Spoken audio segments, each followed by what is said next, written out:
गायत्री उपासक सोम शर्मा की हम चर्चा करेंगे। आज गायत्री साधना के प्रत्येक चमत्कार में परम पूज्य गुरुदेव उनका भी विवरण लिखते हैं। गायत्री जप के विषय में अनेक आख्यान प्रचलित हैं। उनमें सोम शर्मा नाम के ब्राह्मण का एक रोचक आख्यान श्री गायत्री अर्थात गायत्री प्रकाश से यहाँ उद्धृत करते हैं। सोम शर्मा नाम के एक ब्राह्मण गायत्री के परम भक्त थे। उनने अपने जीवन में गायत्री के निष्काम कई पुरस्करण किए। उनकी स्त्री बड़ी साध्वी सुशीला सुरूपा और पति प्रायण और 4 पुत्र थे। उनमें 3 पुत्र तो बड़े विद्वान बुद्धिमान थे, धर्मात्मा थे, परंतु देव योग से सबसे चौथा पुत्र जो था चोर निकला था। पिता माता और भाइयों में बहुत कुछ समझाया पर उसने किसी का कहना ही नहीं माना। अंत में सोम शर्मा की मृत्यु के समय जब सारा कुटुंब इकट्ठा हुआ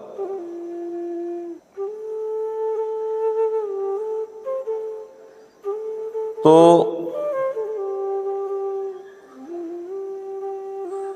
सोम शर्मा बड़े दुखी थे, चिंता में थे। उनने अपने छोटे पुत्र से कहा कि इस समय केवल तुम्हारी चिंता मेरे को बड़ी लगी हुई है। तो छोटे पुत्र ने उनके कान में जाकर कहा, यदि चोरी छोड़ने के अलावा कोई काम आप बताओगे तो मैं अवश्य करूंगा। सोम शर्मा ने कहा कि मैं चोरी छोड़ने की बात नहीं कहूंगा, तुम तो एक काम करो, प्रातः सूर्योदय के समय स्नान करके 1 माला गायत्री मंत्र की जप करो। लड़के ने सोचा कि 1 माला जपने के लिए अधिक से अधिक 10 मिनट लगेंगे। उसने स्वीकार कर लिया और उसके पिता की सुख से मृत्यु हो गई। छोटा लड़का भी यथा समय अपने काम में चोरी करने में लग गया, परंतु जहाँ कहीं से जैसे सूर्योदय हो तत्काल स्नान करके माला जपने का नियम दृढ़ता से पालन करने लगा। एक बार उसके मन में स्फुरणा हुई, नित्य छोटी चोरी करने से एक बड़ी चोरी करना अच्छा है। देव योग से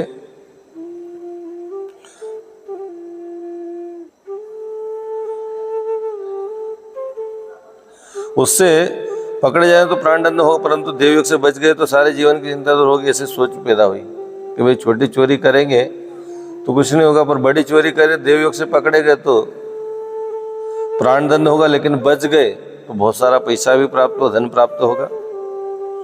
यह सोचकर उसने अपनी कला से राजमहल में प्रवेश किया। रानियों के जेवर का डिब्बा चोरी करके अपने घर का रास्ता ले जैसे ही वह शहर के बाहर हुआ कि सूर्योदय का समय हो गया था, वह वहीं पर एक जलाशय में स्नान करके तालाब के किनारे रख दिया और स्नान करने गायत्री मंत्र का जप करने लगा। उतने में चोर पकड़ने के लिए फौज के सिपाही चारों तरफ दौड़ पड़े। कुछ लोग इस तरफ भी आ पहुंचे तो क्या देखते कि एक दिव्य तेज युक्त 16 वर्ष की लड़की उन कपड़ों के पास बैठी है। वो ब्राह्मण स्नान करके जप कर रहा है। यह देखकर उनके अफसर ने कहा, अरे यह ब्राह्मण तो निर्भय होकर जप कर रहा है और यह बाई उसके कपड़ों की रखवाली कर रही है। दूसरी तरफ चलो, चोर कहीं निकल न जाए, ऐसा कहकर वे लोग दूसरी तरफ चल दिए। उधर ब्राह्मण ने माला पूरी करके अपने कपड़ों के पास लड़की को बैठी देखकर कहने लगा, भाई तुम कौन और मेरे कपड़ों के पास क्यों बैठी हो? दूसरी तरफ मुंह फेरे हुए ही उस देवी ने उत्तर दिया कि तेरा पिता सोम शर्मा मेरा परम भक्त था, तो उसका पुत्र आज तेरे प्राणों पर संकट देख मुझे आना पड़ा। ब्राह्मण समझ गया कि भगवती गायत्री देवी है। उसने साष्टांग दंडवत प्रणाम करके कहा, माँ इतनी दया मुझ पर है, फिर मुझे दर्शन क्यों नहीं होते? भगवती ने कहा, यह सब तेरे पिता के पुण्य का प्रताप था कि मुझे आज तेरे प्राणों की रक्षा के लिए यह सब करना पड़ा, और तू ब्राह्मण होकर नीच कर्म करता है। ऐसे लोगों को मेरा दर्शन होने लगे तो वेद शास्त्रों की मर्यादा और मेरा महत्व ही क्या रहेगा? ब्राह्मण ने पुनः पुनः साष्टांग प्रणाम किया और क्षमा याचना की तो भगवती ने कहा, मैं तुमसे प्रसन्न हूं, किंतु तुमने 1 माला जप करने को पिता की आज्ञा को पालन किया है। अब इस कर्म को छोड़कर तू जप की ओर अपने जीवन का लक्ष्य बना ले तो सर्वथा सुखी होकर उचित समय पर दर्शन होंगे। इतना कहकर माता भगवती गायत्री अंतर ध्यान हो गई। इस आख्यानिका से हमें यह उपदेश मिलता है कि नित्य बिना नागा समय पर श्रद्धा और सत्कार पूर्वक दीर्घ काल तक संसारी धंधों में लगे रहकर भी जप करते रहने से महान भय से रक्षा होती है और जीवन सफल हो जाता है। ये आख्यान युग ऋषि परम पूज्य गुरुदेव पंडित श्री राम शर्मा जी आचार्य ने गायत्री साधना के प्रत्येक चमत्कार में श्री गायत्र्यार्थ प्रकाश से उद्यत किए हैं। हम अपने जीवन में गायत्री साधना से कई प्रकार की सफलता अर्जित करते हैं। सोम शर्मा जी की यह कथा हमें प्रेरणा देती है कि उनका जो बालक है, चोर होने के बाद भी गायत्री की नित्य आराधना करने से माता भगवती के दर्शन हुए और उसके प्राणों की रक्षा भी हुई और भूतकाल में उसको माता गायत्री के दर्शन भी हुए।